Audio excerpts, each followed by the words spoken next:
Hello everyone, welcome back to my YouTube channel वांगशन and emotions. I hope आप सब अच्छे नहीं तो हो जाओ यार। गाइस, मैंने लास्ट पार्ट में दो लड़कियों के नाम बताए थे, अंजलि और तनु। क्या है वो रियल कैरेक्टर्स है और उनको मैं डब नहीं कर पा रही हूँ। हाँ, मैं इस मामले में थोड़ी सी वीक हूँ, तो मैंने उनका नाम बदल दिया है। जो वहाँ पे तनु थी वो है वन किंग, और जो वहाँ पे म्या म्या है वो हो जाएंगी अंजलि। तो चलो आज के पार्ट को स्टार्ट करते हैं। वांगजी और विंग कार में थे। कार में विंग, जो कि अपनी एकदम उम्मीद भरी आंखों से वांगजी की तरफ देखे जा रहा था। वांगजी ने पूछ लिया, क्या बात है, आज कुछ खुश नज़र आ रहे हो, कुछ किया है क्या? विंग ने कहा, अब हाँ, तुमने कहा था ना कि अगर मैं किसी का कुछ नहीं ले रहा हूँ तो मुझे दबके नहीं रहना चाहिए। तो कल जो मुझे लड़की मिली थी, मैंने उसे चांटा मारा और उसे धमकी भी दी है। वांगजी, जो कि मुस्कुराने लगा, उसने कहा, अच्छा किया। वैसे भी तुम्हें किसी से डरने की कोई ज़रूरत नहीं है। तुम्हारे मन में जो है तुम वो करो। अगर तुम्हें पता है कि तुम गलत नहीं हो तो किसी से मत डरो, और बाकी तुम्हारा हस्बैंड संभाल लेगा। मैं तुम्हारे पीछे तुम्हारे सपोर्ट की तरह खड़ा हूँ, तुम्हारे कंधे से कंधा मिला के खड़ा हूँ, बिल्कुल तुम्हारे पीछे खड़ा हूँ। कोई अगर तुम्हें हाथ लगाने की हिम्मत करेगा ना तो मैं उसका हाथ तोड़ दूँगा। कोई अगर नज़र उठा के तुम्हें देखने की कोशिश करे तो मैं उसकी आंखें फोड़ दूँगा। तो चिंता बिल्कुल मत करो, तुम्हें जो अच्छा लगता है तुम वो करो। विंग ना बहुत ज़्यादा खुश हो गया था। उसने अपनी ज़िंदगी में कभी नहीं सोचा था कि उसे इतना केयरिंग पर्सन भी मिल सकता है। विंग ने तुरंत वांगजी को ना टाइटली एकदम जकड़ कर हग कर लिया। वांगजी ने कहा, अरे विंग। विंग ने कहा, बस मुझे ऐसे रहने दो ना, मुझे अच्छा लग रहा है। वांगजी समझ पा रहा है कि विंग धीरे धीरे करके स्लो वर्जन में उसके साथ कंफर्टेबल हो रहा है। वांगजी भी तो सब कुछ बहुत स्लोली चाहता है ना, तो उसने भी विंग को टाइटली हग किया। वो दोनों एक दूसरे के आगोश में थे और एक दूसरे की बाहों में सुकून महसूस कर रहे थे। उन दोनों को पता भी नहीं चला कैसे एक दूसरे के इस खामोशी को एंजॉय करते करते वो लोग ऑफिस पहुंच गए थे। वांगजी मेन ब्रांच में काम करता है, तो वांगजी वहाँ पहुँच चुका था। उसकी कार को खोला गया। हाँ, ऑफ कोर्स एक बॉडीगार्ड ने खोला था। वांगजी वहाँ से निकला। वी ने कहा, सुनो, मैं ना तुम्हारे साथ नहीं जाऊँगा। वांगजी ने पूछा, क्यों? वी ने कहा, क्योंकि अगर मैं तुम्हारे साथ गया और सब लोग पूछेंगे ना कि बॉस से क्या रिश्ता है, तो मैं क्या बोलूँगा? मुझे किसी को नहीं बताना कि हमारी शादी हो गई है। ऐसा इसलिए क्योंकि मैं ना खुद के दम पे कुछ करना चाहता हूँ। अगर सबको ये पता चला कि आप मेरे हस्बैंड हो, तो सबको यही लगेगा ना कि मैं मेरी मेहनत के बल पे आगे ना बढ़ कर के अपने पति के दम पे आगे बढ़ रहा हूँ। इसलिए क्या आप इस बात को छुपा सकते हो? विंग, जो कि बहुत प्लीडिंग आइज से ना वांगजी की तरफ देख रहा था। वांगजी ने एक सॉफ्ट से स्माइल किया और कहा, मैं समझता हूँ तुम क्या बोल रहे हो। वैसे मुझे अच्छा लगा तुम अपने बारे में कुछ सोच रहे हो। अच्छी बात है, ठीक है। वांगजी फिर थोड़ा सा लीन हुआ, थोड़ा झुक कर विंग के फोरहेड को उसने किस किया और वहाँ से चला गया। साथ ही साथ उसने अपने जो ड्राइवर है ना उसको बोल दिया था कि इसे ना रिसेप्शन एरिया पे ले जाए और वहाँ जाकर इसको इंटरव्यू कंडक्ट कराए, और ये सबसे कहे कि ये उसका भाई है। अब बेचारा जो ड्राइवर है वो क्या ही बोले, वो और कुछ बोल ही नहीं सकता। वांगजी का ड्राइवर कोई ऐसा वैसा इंसान नहीं है, उसका बहुत ख़ास इंसान है। वो सिर्फ वांगजी के लिए ही कार को ड्राइव करता है और घर में किसी के लिए भी वो ड्राइव नहीं करता। वो कोई सर्वेंट नहीं है, बल्कि वो वांगजी का ऐसा कह सकते हैं पर्सनल असिस्टेंट मान लो, ऐसा कुछ है, या कहो पर्सनल गार्ड ऐसा है। तो बोविन, जो कि अब विंग को ले गया रिसेप्शनिस्ट एरिया की ओर, वहाँ जाकर उसने रिसेप्शनिस्ट से कहा कि उसका भाई है और यहाँ इंटरव्यू देने के लिए आया है, जॉब के लिए। रिसेप्शनिस्ट ने भी कुछ नहीं कहा, माइंड नहीं किया, फॉर्म दे दिया विंग को भरने के लिए। विंग ने फॉर्म भरा, वो मैंने उसे सबमिट भी किया और फाइनली उसे ले गया इंटरव्यू के लिए। इंटरव्यू विंग की जो सेक्रेटरी है वो लेने वाली थी, मतलब वांगजी की सेक्रेटरी। विंग, जो कि उस मेन जो रूम है ना उसके बाहर खड़ा था, अंदर उसका इंटरव्यू होने वाला है। विंग ने धीरे से नॉक किया, अंदर से आवाज़ आई, कम इन। विंग, जो कि धीरे से अंदर गया, उसने कहा, एक्सक्यूज़ मी मैम। सामने वाली लेडी, जो कि दिखने में सच में बहुत ज़्यादा खूबसूरत है, इसकी खूबसूरती को देखकर ना विंग को पता नहीं क्यों जलन हो रही थी। इसलिए नहीं क्योंकि ये बहुत ज़्यादा खूबसूरत है, बल्कि इसलिए क्योंकि ये वांगजी के पास काम करती है। फिर भी विंग ने अपने सारे थॉट्स को किनारे करते हुए आगे बढ़ते हुए कहा, मैम, मैं यहाँ इंटरव्यू के लिए आया हूँ। उस लेडी ने पहले तो विंग को सर से लेकर ऊपर तक, मतलब पैर से लेकर सर तक अच्छे से देखा, जांच की और फिर कहा, ठीक है बैठिए। बैठने के लिए कहा और फिर कुछ सवाल करने लगी। विंग का रेज्यूम उसने देखा कि विंग सिर्फ अभी 12th पास आउट है। उसने अपनी हाई स्कूलिंग की है, वो भी कॉलेज में है। कॉलेज का नाम पढ़कर उसकी आंखें चमक गई। उसने कहा, तुम इतने बड़े कॉलेज में पढ़ते हो? विंग ने कहा, हाँ मैम। विंग को लग रहा था कि अब ये लड़की उसे जॉब नहीं देगी, क्योंकि ये कॉलेज सच में बहुत ज़्यादा हाई फाई है और इसकी जितनी फ़ीस लगती है उतना तो ये जो एम्प्लॉय बन के वो काम करेगा उतना उसका पेमेंट नहीं रहेगा। पर सरप्राइजिंगली उस लड़की ने कहा, क्या तुम फेंशिंग को जानते हो? वो भी इसी कॉलेज में पढ़ता है, वो हमारे बॉस का भाई है। विंग ने कहा, जी मैम, नहीं, मैं नहीं जानता, क्योंकि मैं यहाँ स्कॉलरशिप पे पढ़ रहा हूँ, तो मेरा इतने अमीर लोगों के साथ दोस्ती नहीं होती है। विंग ने सारी बात को अच्छे से संभाल लिया था, स्कॉलरशिप को भी इंक्लूड कर दिया था। वो इनडायरेक्टली ये बता रहा था कि उसके पास सच में पैसे नहीं हैं कुछ भी करने के लिए, उसकी पढ़ाई भी वो स्कॉलरशिप के ज़रिए कर रहा है। सामने वाली लेडी ने कहा, ठीक है, देखो तुम्हारे अकॉर्डिंग यहाँ पर 2 ही जॉब है।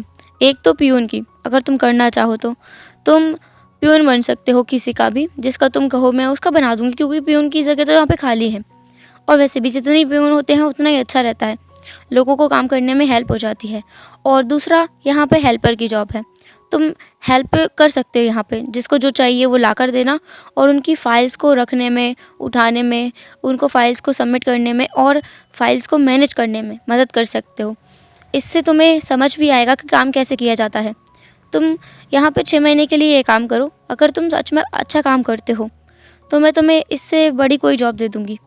वी ने कहा, जी मैम। फिर उस लेडी ने पूछा, आप सैलरी कितनी एक्सपेक्ट करते हैं? विंग, जिसने पहले ही वांगजी से बात कर ली थी, वांगजी ने उससे कहा था कि कुछ भी हो जाए उसे 40,000 युआन से नीचे नहीं जाना है। विंग ने कहा, मैम 40,000 युआन? उस लड़की की तो जैसे आंखें बड़ी बड़ी हो गई। उसने कहा, क्या 40,000 युआन? सच में? मैं तुम्हें हेल्पर की जॉब दे रही हूँ, इसके लिए 40,000 युआन? बच्चे, तुम सच में अभी अकल के कच्चे हो, इतनी कम सैलरी नहीं एक्सपेक्ट करते हैं, तुम्हें थोड़ा ज़्यादा डिमांड करना चाहिए। मैं तुम्हें 80,000 युआन दूंगी, क्योंकि तुम्हें सबका काम करना होगा, काम बहुत ज़्यादा रहेगा, मेहनत बहुत ज़्यादा रहेगी, वर्कलोड थोड़ा ज़्यादा रहेगा। वी ने आगे कहा, सुनिए तो मैम, मैं 40,000 युआन बोल रहा था, क्योंकि मैं हाफ़ टाइम के लिए यहाँ काम करूँगा, पार्ट टाइम, क्योंकि मेरा कॉलेज भी है। अब उस लड़की ने ध्यान से विंग को देखा और कहा, ओह, आई सी, ओके, 40,000 युआन डन। वो लड़की शायद समझ रही थी कि विंग यहाँ फुल टाइम वर्क के लिए आया है। तो हाँ, सच में 40,000 युआन बहुत कम सैलरी होती, लेकिन विंग जो कि यहाँ पे पार्ट टाइम जॉब करेगा लगभग 6 घंटे की, तो ये सैलरी उसके लिए काफ़ी है, वो कर सकता है। और वो पूरे 6 घंटे भी काम नहीं करेगा, बीच में उसे ब्रेक भी मिलेगा लगभग 1 घंटे का, तो 5 घंटे का कमाई 40,000 युआन पर मंथ अच्छा है। विंग ने ये सोच लिया था और उसने वांगजी से भी इस बारे में बात किया था जब वो कार में आ रहे थे। अब विंग को जॉब मिल चुका था। विंग ने पूछा, मैम मैं कब से काम पर आ सकता हूँ? उस लड़की ने कहा, जब से तुम चाहो, आज से भी काम कर सकते हो। वैसे भी आज बॉस का जो पर्सनल कह सकते हैं हेल्पर है वो आया नहीं है, तो वहाँ जाके कर सकते हो काम। विंग जैसे खुश हो गया, उसने कहा, जी मैम, क्या आप हमें बॉस का ऑफिस बता देंगी? उस लड़की ने वहाँ पर रखी हुई एक बेल को बजाया। वहाँ का पियून आ गया। उस लड़की ने कहा, इस लड़के को ले जाओ बॉस के कैबिन में, उनसे बोल देना कि ये उनका आज के लिए हेल्पर है, ओके? उस लड़के ने बस हाँ कर दिया। वहाँ का पियून था। विंग को वहाँ से ले गया। बॉस के ऑफिस में जाने के बाद में विंग ने खुद से ही कहा, मुझे जॉब इतनी आसानी से मिल गई, मुझे तो लगता था कि जॉब मिलती ही नहीं है, बहुत मुश्किल होता है। अब समझ आया कि जहाँ चाह होती है वहाँ राह बन ही जाती है। विंग बड़ा खुश था, उसे उसकी लाइफ की पहली जॉब मिली है जो कि ढंग की है, सच में ढंग की है। वो जो अब तक काम करता हुआ आया था वो उतना अच्छा नहीं था, उसे बहुत मुश्किल से एक तो काम मिला करता था, उसे क्लाइंट्स को ढूंढना पड़ता था और दूसरा क्लाइंट्स को ढूंढने के बाद उसमें बहुत दिक्कत होती थी। विंग जिसने वांगजी का जो ऑफिस है उसके बाहर नॉक किया। वांगजी ने कहा, कम इन। उसकी आवाज़ सुनकर ना विंग की तो पूरी बॉडी में गूज़बम्प्स आ गए थे, क्योंकि वांगजी की आवाज़ बहुत ज़्यादा कोल्ड थी। बहुत अनयूजुअल है विंग के लिए ये मैनेज करना कि वांगजी इतना कोल्डली भी बोल सकता है। उसने तो कभी उम्मीद भी नहीं की थी। फिर भी उसने धीरे से जो गेट है उसको खोला, अंदर गया। अंदर जाकर वो चुपचाप खड़ा हो गया। वांगजी जिसने बिना ऊपर देखी कहा, क्या चाहिए? विंग जिसने कहा, सर। वांग जी ने अब ऊपर देखा क्योंकि इस आवाज़ को वो पहचानता है। उसने विंग को देखा। विंग को देखकर वो सरप्राइज्ड महसूस कर रहा था। उसके फेस पर वो सरप्राइज लुक विंग देख सकता है। वांग जी ने कहा, विंग तुम यहाँ क्या कर रहे हो? अब वो उसकी आवाज़ में बहुत ज़्यादा सॉफ्टनेस थी, प्यार था, जो विंग महसूस कर सकता है। विंग को जो अब तक डिजीनेस फील हो रही थी ना, वो थोड़ा सा कम हो गई। वांग जी के पास जाते हुए विंग ने कहा, वो मुझे यहाँ जॉब मिली है हेल्पर की, तो इसलिए। वांग जी ने एकदम सरप्राइजिंगली कहा, हेल्पर की?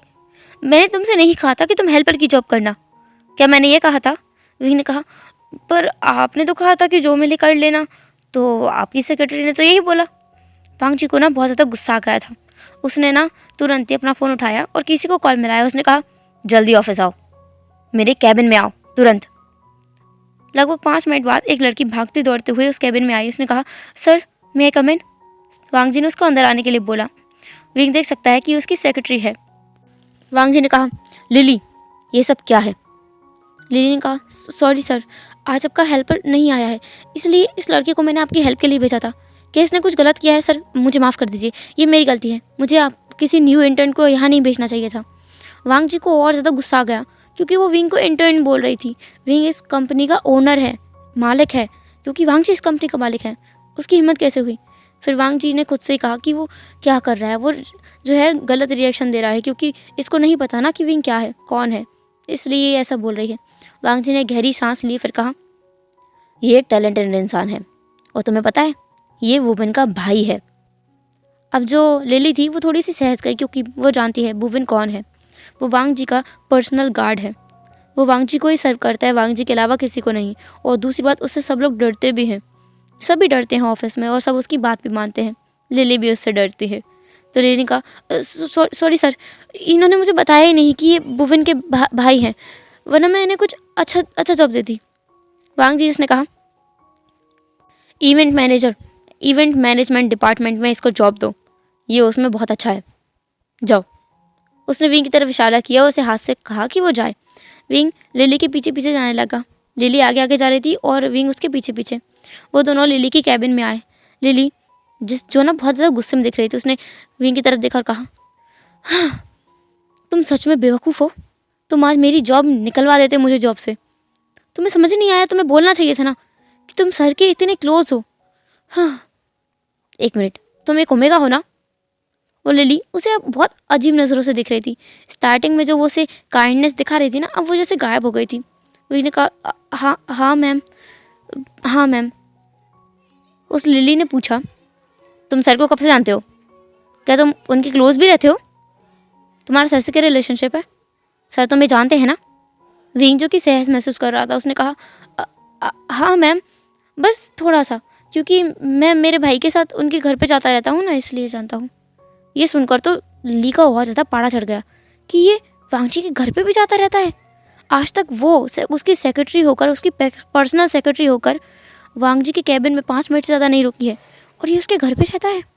उसे ना और ज़्यादा गुस्सा आ रहा था। लिली जिसने अपना फ़ोन उठाया और किसी को कॉल किया, उसने इवेंट मैनेजमेंट डिपार्टमेंट में जो HR मैनेजर है उसे कॉल किया तो उसे बुलाया और विंग की डिटेल्स देते हुए कहा, इसे अपने यहाँ पे जॉब पे रख लेना और एक बात, इसका ख्याल रखना। लिली ने ख्याल रखने पे बहुत ज़ोर दिया था। सामने वाला पर्सन समझ गया था कि उसे किस तरह से ख्याल रखना है। सामने वाला पर्सन लिली की तरफ देखकर बोला, यस मैम, हम इसका अच्छे से ख्याल रखेंगे। लिली ने कहा, जाओ। उसने उस लड़की को बोल दिया जाने के लिए। विंग जो अगेन उस लड़की के पीछे पीछे चल रहा था। विंग ने हिम्मत करके पूछा, सर, क्या मैम इतनी गुस्से में रहती हैं हमेशा? उस लड़के ने बहुत प्यारी स्माइल की, विंग की तरफ देखा और कहा, नहीं ऐसी बात नहीं है। वेल, तुम्हारा नाम क्या है? विंग ने कहा, मेरा नाम विंग है। उस लड़के ने कहा, ओके, तुम मुझे सर बोलना बंद करो, तुम मुझे बेंचा बुला सकते हो। विंग ने कहा, नहीं सर, मैं आपको इस नाम से नहीं बुला सकता, आप मुझसे ओहदे में बड़े हैं, इसलिए मैं आपको सर ही बुलाऊंगा। विंग बात करने में काफ़ी अच्छा है। वहाँ तो वो उस लड़की के गुस्से से थोड़ा सा डर गया था, बस इसलिए। फिर उसे याद आया कि वांग जी ने उसे डरने के लिए मना किया है और उससे कहा है कि वो जो चाहे वो कर सकता है।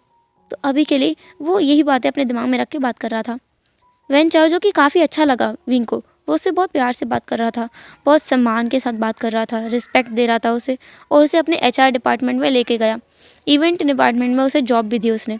अच्छी सी जॉब थी जहाँ पर विंग को जो है इवेंट्स में जो मैनेजमेंट का काम है ना थोड़ा सा संभालना था। उसको एज अ असिस्टेंट वहाँ हायर कर लिया गया था। विंग काफ़ी खुश था और उसकी सैलरी अभी 1.5 लाख पर युआन थी, मतलब 1.5 लाख पर मंथ की थी। इतना सारा पैसा विंग ने तो सोचा भी नहीं था। वो सोच रहा था क्या वो अपनी कॉलेज की फ़ीस खुद से दे सकता है। विंग कैलकुलेट कर रहा था। फिर उसने खुद से कहा कि वो बाद में देखेगा, वैसे भी वांग जी है ना उसके लिए, वो सब कुछ कर देगा वांग जी उसके लिए। लेकिन हाँ, विंग एक टाइम के बाद खुद का खर्चा से खुद ही उठाएगा, वांग जी से कुछ नहीं लेगा। विंग ऐसा अपने मन में सोच रहा था। वो बहुत खुश था। पूरा दिन उसने अच्छे से काम किया। अच्छे से काम करते करते उसे ये भी पता चला यहाँ के ऑफिस मेंबर्स के साथ में मिलकर कि ये लोग ना वेंचा को बिल्कुल पसंद नहीं करते। विंग को समझ नहीं आया कि ये वेंचा को पसंद क्यों नहीं करते। वेंचा तो कितना अच्छा इंसान है। विंग ने फिर भी उनसे कुछ नहीं पूछा। उसे ये भी पता चला कि जो सेक्रेटरी है लिली, वो बॉस के ऊपर हमेशा डोरे डालती फिरती है। ये जानकर अब विंग को बहुत गुस्सा आ रहा था। अब उसे समझ आ रहा था कि लिली की उन हरकतों का, उन बातों का क्या मतलब निकला है। विंग भी सोच लिया था उसने भी कि वो क्या करेगा। अभी लंच का टाइम हो रहा था तो विंग, जो कि सब लोगों के साथ में कैंटीन एरिया में जा रहा था खाना खाने के लिए।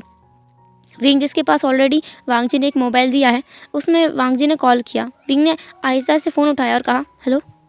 वांग जी ने पूछा वाओ वाओ तुम कहाँ हो, मैंने तुम्हें ऑफिस में ढूंढ लिया, तुम कहाँ गए हो बोलो।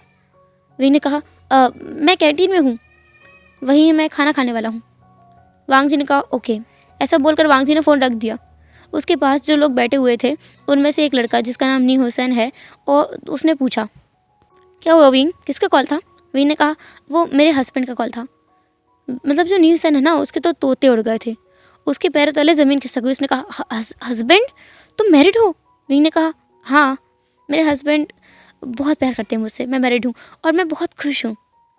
नी हुसैन ने कहा ओह आई सी। नी हुसैन को ना विंग काफ़ी पसंद आ गया था, इसलिए ना वो विंग पर लाइन मारने की कोशिश भी कर रहा था। विंग जो कि ये बातें समझ रहा था, इसलिए उसने जानबूझकर ये बोल दिया कि वो मैरिड है, जिससे कि नी हुसैन उससे दूर भाग जाए। लेकिन इसका उल्टा हो गया। नी हुसैन उसे भड़काने की कोशिश करने लगा। नी हुसैन ने कहा तुम्हारा हस्बैंड कैसा है ना विंग, तुम्हें यहाँ काम करने के लिए भेज दिया, मतलब वो तुम्हें घर पे भी तो रख सकता था ना, तुम्हें आराम की ज़िंदगी दे सकता था, तुमसे मेहनत करवा रहा है। हाँ, मुझे ऐसे अल्फाज बिल्कुल पसंद नहीं हैं जो मेगास को ऐसे ट्रीट करते हैं, एक ऑब्जेक्ट की तरह। वी ने कहा वो ऐसे नहीं है, वो मुझे ऑब्जेक्ट की तरह ट्रीट नहीं करते हैं। वो ये इतना बोल ही रहा था तभी किसी की आवाज़ आई। कौन किसे ऑब्जेक्ट की तरह ट्रीट करता है। वो उस कॉल्ड वॉइस को सुनकर ना कैंटीन में बैठे सभी लोग हिल गए थे, मतलब सभी के सभी अपनी जगह पर जम गए थे। विंग जो कि उठा, पीछे मुड़ा, उसने वांग जी को देखा। उसे देखने के बाद पहले तो विंग के फेस पर स्माइल थी, फिर बाद में कन्फ्यूज़न कि ये यहाँ क्या कर रहा है। अगर बॉस उसके साथ लंच करेगा तो सबको शक नहीं होगा। लेकिन वांग जी ने किसी की भी केयर करे बिना विंग के पास आया और कहा क्या कर रहे हो यहाँ।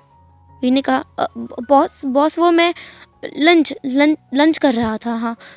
विंग जो कि थोड़ा सा सहज गया था क्योंकि वांग जी ने उससे बहुत कोल्ड वॉइस में बात कर रहा था, सॉफ्ट वॉइस में नहीं, इसलिए वांग जी ने कहा चलो। विंग ने कहा जी सर। वांग जी जो कि विंग के पास वाली चेयर पर जैसे ही बैठा ना, पूरे कैंटीन के लोग उठकर खड़े हो गए थे। वांग जी ने फिर सबकी तरफ देखा, अपने हाथ से इशारा किया बैठने का। जो नी हुसैन है ना, वो विंग के बिल्कुल पास में बैठा था, और अब जो वांग जी है ना, वो विंग को हटाकर नी हुसैन और विंग के बीच में आके बैठ गया था। तो नी हुसैन बेचारा डर रहा था, उसके तो तोते उड़ गए थे, उसके पूरी बॉडी में ना ऐसे एकदम अलग ही किरणें दौड़ रही थी डर की। वो बहुत ज़्यादा डर रहा था क्योंकि वांग जी कितना कोल्ड है पूरा ऑफिस जानता है। वांग जी को अगर कोई एक बार भी कुछ भी बोल दे ना पलट कर, तो वो उसे जॉब से ही निकाल देता है, और ऐसे निकालता है कि उसे पूरे चाइना में और कहीं जॉब नहीं मिल सकती। ऐसा था। वांग जी की कंपनी बीजिंग की बेस्ट है, लेकिन बीजिंग की बेस्ट होने के साथ साथ वो चाइना की जितनी बड़ी बड़ी कॉर्पोरेशंस है ना, उनके साथ में बहुत अच्छा उसका रिलेशनशिप रहा है। इसलिए कोई भी उस एम्प्लॉय को जो कि इस कंपनी से निकाला जाए उसे जॉब नहीं देता, क्योंकि ये कंपनी सिर्फ क्रीम मटेरियल को ही हायर करती है। यहाँ के प्यून भी काफ़ी पढ़े लिखे होते हैं। विंग को हायर किया गया क्योंकि विंग की जो रिक्वेस्ट थी ना, उसमें ऑलरेडी मिस्टर लाइन के साइन हो रखे थे रिज्यूम में, इसलिए लिली ने कुछ नहीं कहा था, इसलिए स्टार्टिंग से ही उसे विंग के ऊपर गुस्सा भी आ रहा था। और जब पता चला कि वो बुबिन का भाई है और वांग जी कितने क्लोज है, तो उसे और ज़्यादा गुस्सा आ गया था। फिलहाल अभी के लिए वांग जी विंग के पास बैठा था। उसने विंग से पूछा क्या खाओगे। विंग जो कि सच में बहुत, उसे ना गुस्सा आ रहा था, वांग जी उससे ऐसे कैसे बात कर सकता है। विंग ने कहा बॉस मेरी मर्जी, मैं जो चाहे खा लूँगा। वैसे आपको यहाँ नहीं आना चाहिए, आपको अपने केबिन में जाकर आपकी सेक्रेटरी के साथ में बैठ के खाना खाना चाहिए। उसने ना सेक्रेटरी पे कुछ ज़्यादा ही जोर दे दिया था। वांग जी थोड़ी देर के लिए स्टिफ रहा, फिर उसने एक तिरछी स्माइल की, क्योंकि वांग जी को ना समझ आ रहा था कि विंग ना जेलस फील कर रहा है। तो उसने तिरछी स्माइल के साथ कहा, ओ। उसने बस इतना कहा, मेन्यू उठाया और उसने ना कैंटीन में कुछ ऑर्डर कर दिया। उस कैंटीन में, वो कैंटीन ना काफ़ी अच्छा है, किसी रेस्टोरेंट से कम नहीं है वो कैंटीन। वहाँ पे ऑर्डर लेने के लिए भी लोग रहते हैं। तो वेटर को बुलाया, ऑर्डर दिया और विंग के लिए भी कुछ फूड ऑर्डर किया। विंग के लिए कुछ ज़्यादा स्पाइसी और खुद के लिए नॉर्मल फूड। विंग जो कि बहुत गुस्से से ना वांग जी को देख रहा था और बाकी लोग विंग को हैरानी में देख रहे थे कि विंग क्या कर रहा है, उसे जॉब से निकलना है क्या। न्यूसन बेचारा वो तो काँप रहा था अपनी जगह पे। उसने विंग को पकड़ा और कहा, मतलब धीरे से विंग के हाथ को पकड़ा और कहा, विंग ऐसे मत करो, बॉस तुम्हें जॉब से निकाल देंगे। वांग जी ने जब देखा ना कि न्यूसन विंग से बात कर रहा है और उसका हाथ भी पकड़ा है, वांग जी को और ज़्यादा गुस्सा आ गया। मतलब न्यूसन जो कि वांग जी और विंग के बीच में बैठा, मतलब वांग जी उन दोनों के बीच में बैठा था, तब भी न्यूसन ना विंग से झुककर बात करने की कोशिश कर रहा था। ऐसे पीछे से, पीछे होता है ना, कुर्सी के पीछे हो जाते हैं, वहाँ से बात करने की कोशिश कर रहा था। वांग जी ने न्यूसन की तरफ घूर कर देखा। न्यूसन अपनी जगह पर बिल्कुल सतर्क होकर बैठ गया, अपनी रीढ़ की हड्डी को बिल्कुल सीधा करके। सब लोग बस देख रहे थे कि आज क्या होने वाला है। आज पक्का ये लड़का बचेगा नहीं यहाँ, ये लड़का पक्का, ये मतलब ये जो नया एम्प्लॉय आया है ना, ये पक्का गया यहाँ से। पर सरप्राइजिंगली वांग जी ने उसके लिए फूड ऑर्डर किया था। विंग जो उसे खा रहा था, उसने कहा, हाँ ये खाना उतना भी अच्छा नहीं है। वांग जी, उसके फेस पर अगेन एक और स्माइल थी जो किसी ने नोटिस नहीं की, क्योंकि वो बहुत रियल स्माइल थी, बहुत छोटी सी थी, किसी को दिखे भी ना, इतनी छोटी सी। वांग जी अपना खाना खा रहा था, उसने लंच किया। लंच के बाद नैपकिन से अपने माउथ को साफ करते हुए उसने विंग की तरफ देखा और कहा, लंच के बाद डायरेक्ट मेरे ऑफिस रूम में आना। वांग जी ने यह बोल तो दिया, लेकिन विंग ने उस पर ध्यान नहीं दिया। वांग जी ने कहा, मैंने कुछ कहा। विंग ने कहा, मैं बहरा हो गया हूँ, मुझे सुनाई नहीं दे रहा है। ये सुनकर ना वहाँ के लोग बिल्कुल अपनी जगह पे ऐसे बुत बन गए थे, भाई ये गया, ये तो आज गया, पक्का गया। बॉस ने एक बार इसे माफ़ कर दिया, अब नहीं बचेगा। वांग जी, जिसने कहा, तो अपने कान में कल से तेल डाल के आना और मेरी बात ध्यान से सुनना। ऐसा बोलकर वांग जी निकल गया। सब लोग बस देखते रह गए कि ये क्या हुआ। स्पेशली नी हुसैन, जो कि बहुत बुरी तरह से शॉक में था, या कहो सदमे में था कि ये क्या हुआ। वांग जी ने विंग को कुछ भी नहीं कहा, कुछ भी। तो ना वहाँ पर भीड़ लग गई थी, सब लोग विंग के पास आ रहे थे। न्यूसन ने पूछा, विंग सर ने तुम्हें कुछ कहा क्यों नहीं, बॉस ने तुम्हें डांटा भी नहीं, तुमने उनके साथ कितना रूड बिहेव किया। विंग ने कहा, तो क्या हुआ, बॉस हमेशा इतनी रूड रहते हैं क्या। न्यूसन ने कहा, रूड? विंग तुम्हें पता है पिछली बार एक एम्प्लॉय उनके ऑफिस रूम के बाहर ऐसे ही खड़ा हो गया था, बस उसकी वजह से ना उसे फायर कर दिया गया था, बॉस ने फायर कर दिया था उसे। मतलब बॉस कितने खतरनाक हैं, वो कभी किसी से ना ढंग से बात नहीं करते। तुमने अभी सुना ना कैसे बात कर रहे थे। दूसरी बात, वो किसी को दूसरा चांस नहीं देते।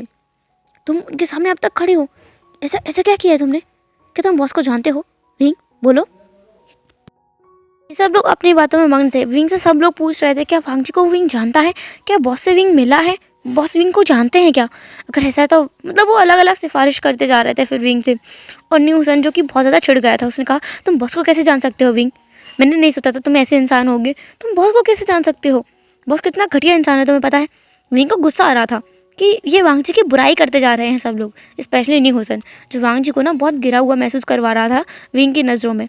तभी एक आवाज़ आई, मैं बताता हूँ वो बॉस को कैसे जानता है। सब लोगों ने पीछे देखा, पीछे देखकर ना सब लोग जम गए थे अपनी जगह पे। ये दूसरा झटका था आज के पूरे दिन में उन्हें मिला है, और वो लोग बहुत बुरी तरह से सदमे में थे, स्पेशली नी हुसैन। वो तो ऐसा लग रहा था कि अभी के अभी मरने वाला है, सच में वो मर ही जाएगा। ये क्या हो गया, उसने किसे देख लिया है, मर गया, वो तो गया काम से। आज वो जिंदा नहीं बचेगा, वो जिंदा घर जा ही नहीं सकता आज। हेलो एवरीवन, तो कैसे रहा आज का पार्ट, जो भी है जैसा भी कमेंट जरूर करना, एंड फिर मिलेंगे नेक्स्ट एपिसोड में। तब तक के लिए tata, take care, bye bye, अपना ख्याल रखना।